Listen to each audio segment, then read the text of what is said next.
문제점, 그리고 핵발전소와 이것이 깊은 연관이 있다고 합니다. 그래서 이현석 에너지 정의 행동 대표 모시고 이야기를 듣겠습니다. 박수로 맞이해 주시기 바랍니다.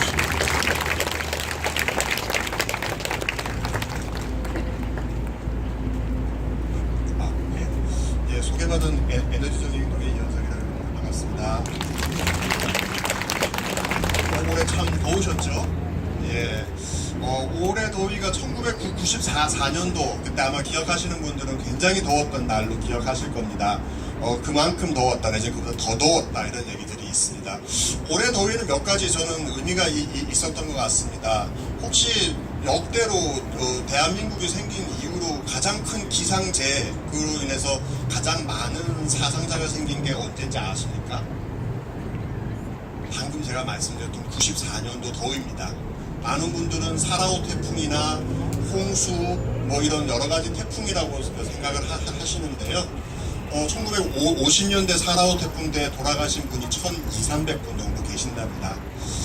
그런데요, 94년도 더위에 공식적으로 기상청 집계로 사망하신 분들이 3,400분 정도 계십니다. 올해 아직 통계가 안 나왔습니다. 공식 지금까지 나온 집계로 1,000분 넘으시는 분들이 병원에 실려 가셨고요. 그리고 공식 집계 지금까지 나온 것만 해도 20여 분 정도가 돌아가신 걸로 나오고 있습니다.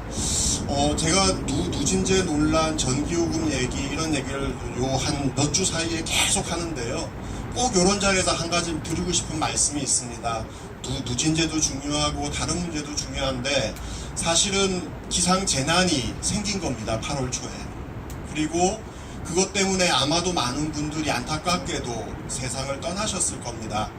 근데 사실 저는 언론이 너무나 답답하고 안타깝습니다. 그 얘기를 별로 안 합니다.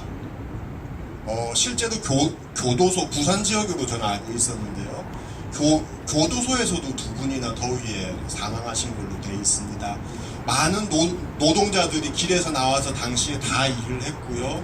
학교도 물론 방학 중이었습니다만은 또 이렇게 늦게까지 남아서 수험생들 일들 뭐 이렇게 여러 가지 공부도 했고 이랬습니다. 사실은 그런 정도의 재난 상황이라면 국가 비상사태를 선포하고 사람들을 안전한 곳으로 옮기고 노인이나 노약자들을 더 잘 보살펴야 된다라고 저는 봅니다.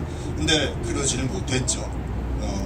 모르겠습니다. 더위의 문제는 여러 가지가 겹쳐 있습니다. 그리고 제가 본격적으로 얘기할 누진제 문제도 거기에 같이 맞물려 있습니다. 우리는 사실은 언론에서 이야기하는 것을 중심으로 이야기들을 하기 시작합니다. 또 그것이 어느 정도는 의심을 갖고 보고는 있습니다만은 어느 정도는 많은 사람들은 진실이라고 생각을 하고 있는 것 같습니다. 언론에는 요즘 누진제와 관련해서 여러 가지 폭탄 얘기 이런 거 많이 얘기가 나옵니다. 아까 뭐 신부님 말씀해 주신 것처럼 몇십만 원씩 나오고 몇백만 원씩 나오는 집도 있다 그럽니다. 근데 저는 좀 안타까운 것은 그런 겁니다. 이 전기요금 누진제가 매년 여름 그리고 겨울이면 매번 나오던 이야기입니다. 저처럼 계속 에너지 문제, 탈핵 문제를 하던 사람이면 이거 또 이 얘기 나왔구나 이런 얘기들을 생각을 많이 했죠.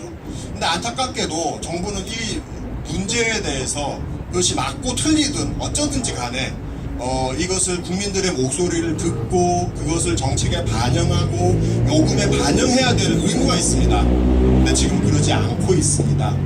늦게 누구는 조삼모사라 그러고 누구는 조금 찔끔 깎아줬다고 하고 그냥 그러고 나서 끝이지요. 지금 계획을 짜고 있다고 합니다만은 모르겠습니다. 앞으로 공청회 설명회 같은 게 있을지 모르겠습니다.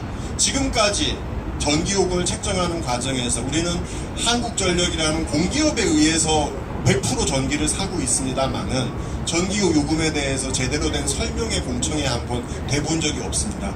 전기요금의 원가요?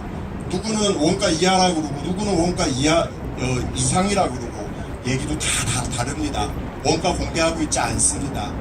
그러다 보니 핵발전이 제일 싼 발전처럼 알려져 있고 그 안에 포함되지 않았었던 핵발전의 해체 비용, 사용 후의 해결료처럼 많은 폐기물의 처분 비용 이런 것들 제대로 안 들어가 있습니다.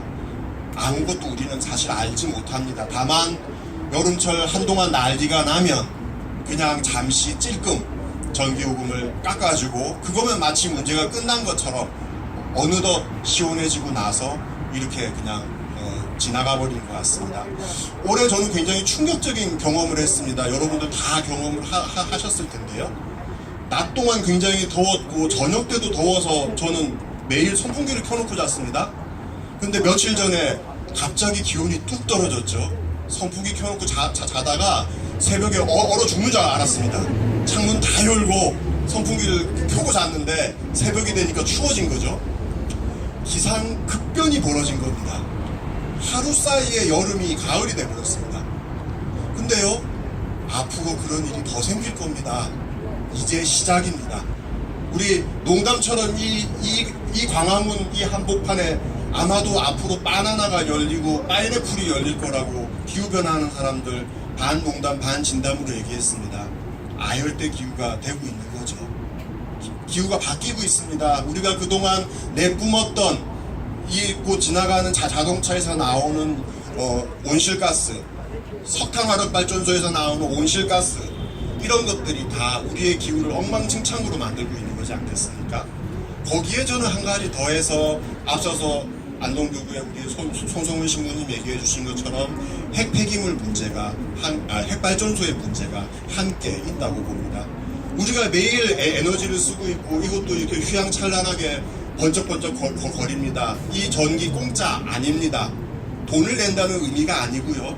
이 전기 때문에 우리는 봄철이면 미세먼지를 먹어야 했고요.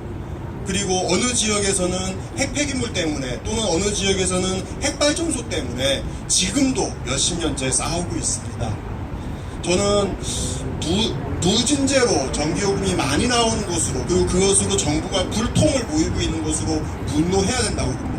하지만 거기서 저는 한 발자국 더 나갔으면 좋겠습니다. 우리가 매일 쓰고 있는 이 전기 때문에 이 매일 쓰고 있는 이 에너지 때문에 또 다른 어디선가에서는 고통을 겪고 있습니다. 그리고 우리도 그 먼지를 먹었고요. 우리도 다 경험한 것처럼 기상급변을 맞고 있습니다. 몇 시간 안에 온도가 변해서 계절이 바뀌는 말도 안 되는 일들을 겪고 있습니다. 저는 그래서 여기 계신 분들이 에너지 문제, 탈핵 문제, 과연 대안이 없는, 대안도 없이 맨날 반대만 하는 거 아니냐 생각하시는 분들이 있다면 정말 무엇이 대안인지 한번 고민해 봤으면 좋겠습니다. 과연 몇 시간 안에 기상이 바뀌고 계절이 바뀌는 이게 대안인 겁니까? 그리고 많은 지역에서 핵 발전소 때문에, 폐기장 때문에, 송전탑 때문에 싸우고 있는 이 상황이 정말 대안적인 상황인 겁니까? 여러분들 그리고 이곳을 지나가는 광화문에 계시는 서울시민 모든 분들께 꼭 한번 물어보고 싶습니다. 이건 대안이 아닙니다. 그리고 이것이 대안이 아니다라고 외치는 사람들의 목소리를 저는 한 번쯤 더 경청해 주시고 그걸 통해서 우리가 무엇을 바꿔가야 될 것인지 정부에게 무엇을 요구해야 될 것인지 우리의 에너지 정책을 어떻게 바꿔가야 될 것인지 한 번쯤 더 고민해 볼 수 있었으면 좋겠습니다. 그런 말씀 꼭 드리려고 왔습니다. 감사합니다. 고맙습니다. 잘 들었습니다.